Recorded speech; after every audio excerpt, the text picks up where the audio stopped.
धन्यवाद अध्यक्ष महोदय।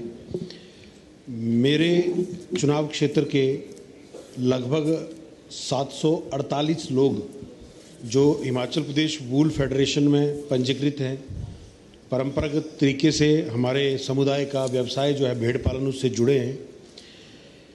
भेड़ पालक आज के समय में बहुत अधिक समस्या का सामना कर रहे हैं।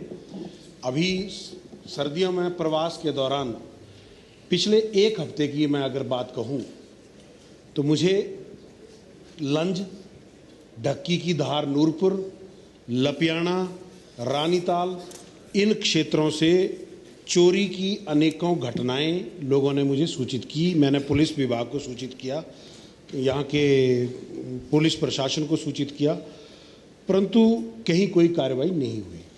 मुझे बहुत दुख इस बात का है, क्योंकि भेड़ पालन व्यवसाय से जो लोग जुड़े हैं, अगर उनकी 15-20 भेड़ें या बकरियां एक बार में चुरा ली जाती हैं तो उनके साल भर की कमाई जो है वो समाप्त हो जाती है। एक तो ये प्रमुख समस्या उन लोगों को प्रवास के दौरान झेलनी पड़ रही है।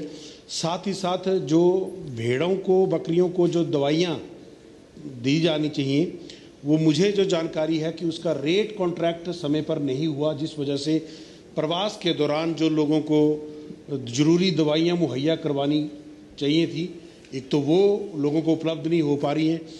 तीसरा एक बड़ा कारण ये है कि जो फॉरेस्ट डिपार्टमेंट है वो चारागाहों के आकार को सीमित कर दिया गया है। अब निर्माण लोगों के द्वारा किए गए हैं, बाड़बंदी किए गए हैं।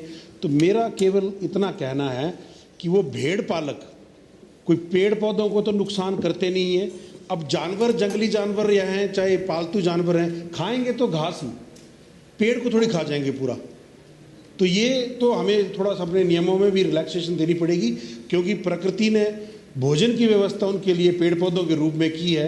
तो हम जो वहाँ पर बाड़बंदी करके आए दिन फॉरेस्ट वाले उनके चालान काट रहे हैं, कभी उनको मतलब तंग कर रहे हैं, कोई मिली भगत से कि भाई इतना दे दे, मैं तेरे को अलाउ कर देता हूँ।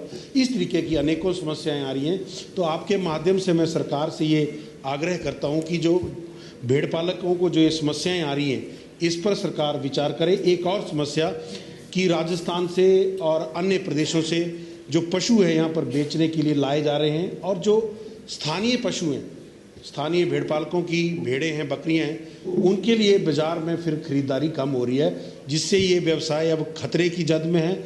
और मैं अध्यक्ष महोदय आपके माध्यम से अपने इन जनजातीय लोगों के इस पारंपरिक व्यवसाय के लिए विशेष संरक्षण प्राप्त करना चाहूँगा, क्योंकि ये हमारी पहचान है, हमारे समुदाय की पहचान है। इसको समाप्त होने से बचाएं। बहुत बहुत धन्यवाद।